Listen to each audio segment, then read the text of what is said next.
Hello मेरे प्यारे नन्हे दोस्तों, कैसे हो आप सब। बच्चों, आज जो कहानी मैं आपके लिए लेकर आई हूँ उस कहानी का शीर्षक है लोभ विनाश का कारण है। एक नगर में एक सन्यासी रहता था। वो नगर में भिक्षा मांगकर गुजारा करता था।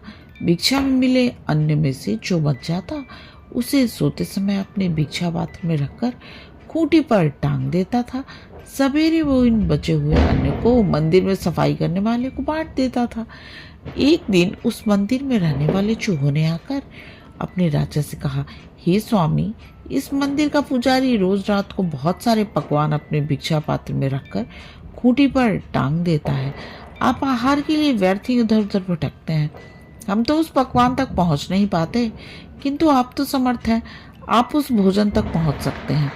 इस भिक्षा पात्र पर चढ़कर आप पकवान का आनंद लीजिए। आप चलेंगे तो हमें भी आसानी से पकवान का आनंद मिल जाएगा। ये सुनकर चूहों का राजा झुंड के साथ वहां जा पहुंचा। जहाँ खूंटी का पर भिक्षा पात्र टंगा था, वो एक ही उछाल में खूंटी पर टंगे भिक्षा पात्र पर जा चढ़ा। इसके बाद उसने पात्र में रखे स्वादिष्ट पकवान को नीचे गिरा दिया। सभी चूहे ने पेट भरकर खाना खाया। राजा चूहे ने भी पेट भरकर भोजन किया। इस प्रकार वो हर रात अन्य चूहों को पकवान खिलाया करता और स्वयं भी खाता। सन्यासी अपनी ओर से पूरी तरह सावधान रहता और चूहों को भगाने की पूरी कोशिश करता।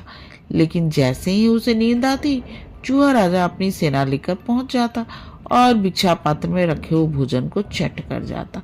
सन्यासी ने तंग आकर एक दिन भोजन की रक्षा करने के लिए नया ही उपाय ढूंढ किया। वह एक फटा हुआ बांस ले आया और सोते समय वह उसे जोर जोर से भिक्षा पात्र पर पटकता रहता। इससे चूहों के भोजन में बाधा पड़ी। कितनी बार वे चोट के डर के बिना खाए ही भाग जाते। एक दिन सन्यासी का एक मित्र उसका मेहमान बनकर आया।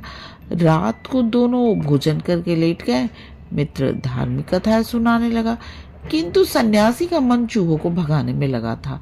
मेहमान मित्र ने देखा कि सन्यासी उसकी बात पर पूरा ध्यान नहीं दे रहा है। उसे क्रोध आ गया। उसने सन्यासी से कहा, तुम मेरे साथ प्रेम पूर्वक बातचीत नहीं कर रहे हैं, तेरे अंदर अहंकार पैदा हो गया है। इस पर सन्यासी ने कहा, ऐसा मत कहो, तुम मेरे परम प्रिय मित्र हो। मैं तो चूहों को भगाने में लगा हुआ हूँ। वो बार बार उछलकर मेरे भिक्षा पात्र तक पहुंच जाते हैं। मित्र ने कहा, आश्चर्य है, तुम एक चूहे को नहीं समझ पाए। ये चूहा अवश्य ही धन संपन्न है, इसे धन की ही गर्मी है। तुम्हें चूहों के आने जाने का मार्ग मालूम होगा। तुम्हारे पास जमीन खोदने का कोई औजार हो तो निकालो। सन्यासी ने कहा, मेरे पास लोहे की एक कुदाल है। दोनों मिलकर चूहे के बिल तक पहुंच गए और बिल खोदकर उसकी सारे धन दौलत निकाल लाए। सन्यासी के मित्र ने प्रसन्न होकर कहा, अब तुम निश्चिंत होकर सो। वो दुष्ट चूहा इस धन के बल पर ही इतनी ऊंची छलांग लगाया करता था। धन न रहने से उसका बल टूट गया है। अब कोशिश करने पर भी वो तुम्हारे भिक्षा पात्र तक नहीं पहुंच पाएगा। बच्चों, आपको आज की कहानी कैसी लगी? अगर आपको आज की कहानी अच्छी लगी तो प्लीज़ मेरे चैनल को सब्सक्राइब करो और मेरे प्यारे नन्हे दोस्तों, आप आराम से सो जाओ और सपनों की दुनिया में खो जाओ। गुड नाइट मेरे प्यारे नन्हे दोस्तों, गुड नाइट।